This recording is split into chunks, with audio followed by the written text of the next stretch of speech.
اعوذ باللہ من الشیطان الرجیم بسم اللہ الرحمن الرحیم۔ میرے بھائیوں بہنوں، آج میں افغانستان کے حوالے سے بات کرنا چاہتا ہوں۔ افغانستان کی تاریخ بہت ہی روشن تاریخ ہے اور مسلمانوں کے لیے انہوں نے بہت ساری قربانیاں کی ہیں۔ آج سے تقریباً کوئی 20 سال پہلے، 20 سے 30 سال پہلے 1992 میں دنیا کی سب سے بڑی سلطنت سوویت یونین تھا، تو انہوں نے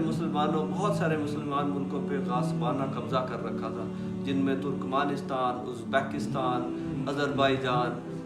قازقستان، اور اب وہ افغانستان پر بھی چڑھ دوڑنے کے تیاری میں تھے۔ انہوں نے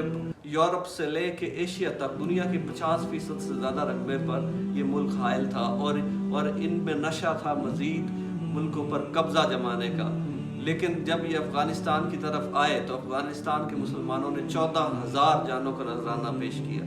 یہ ان کے پاس ٹیکنالوجی تھی، اور یہ غریب مسلمان یہ باسینوں کے ساتھ بم باندھ کر ٹینکوں کے سامنے لیٹ گئے، اور انہوں نے دنیا کی سب سے بڑی طاقت کو 20 مسلمان ملک آزاد ہو گئے، سینٹرل ایشیا سے لے کے یورپ تک آزاد ہو گئے۔ ایون جو کرسچین ممالک تھے، لیٹویا، لتھوینیا، یوکرین، یہ سب بھی اسی افغانوں کی محنت کا نتیجہ تھا۔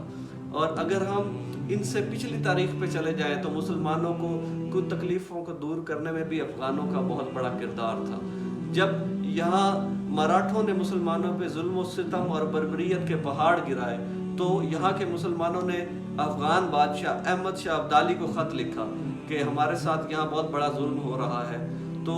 وہ اپنی افغانستان کی سلطنت چھوڑ کر اپنی فوج لے کر یہاں آئے راؤ بھاؤ جی سے لڑائی لڑنے۔ اور جب وہ یہاں پہنچا تو اس نے دیکھا کہ دریائے گنگا کی دوسری جانب ہے دہلی سلطنت، تو یہ تو بڑا مشکل تھا، دریا اپنی فل فراوانی پہ تھا۔ تو احمد شاہ ابدالی کو اس کے جرنیلوں نے بولا کہ ہم واپس چلے جاتے ہیں، تو اس نے کہا نہیں، میرے مسلمان بھائی تکلیف میں ہیں اور میں نے جنگ لڑ کر ہی جانا ہے، اور فل فراوانی والے دریا میں سے گزر کر وہ فوج دہلی پہ چڑھی اور دہلی میں ہندوؤں کی تباہی پھیر دی انہوں نے، اور اس طرح مسلمانوں کو انہوں نے ان کی ظلم و بربریت سے امن آ رہا ہے تو بھارت کو بہت تکلیف ہے، اور بھارت آپ کو پتہ ہے گریٹر ہندوستان بنانا چاہتا ہے۔ وہ چاہتا ہے کہ افغانستان سے لے کے بنگلہ دیش تک یہ واپس ہندو کی طرح ہندوؤں کے قبضے میں آ جائے۔ تو ہمارے آرمی چیف اور ان کی کاوشوں سے جو ہمارے ISI کے چیف ریسنٹلی گئے ہیں تو انہیں بہت تکلیف ہے۔ تو اب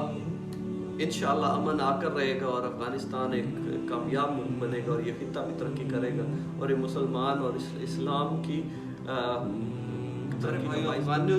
کی تاریخ کو دیکھ کر ہمیں ان کی قدر کرنی چاہیے، اور اللہ کرے کہ آگے بھی افغانستان جو ہے اس میں امن و سلامتی آئے، اور ہماری دعا ہے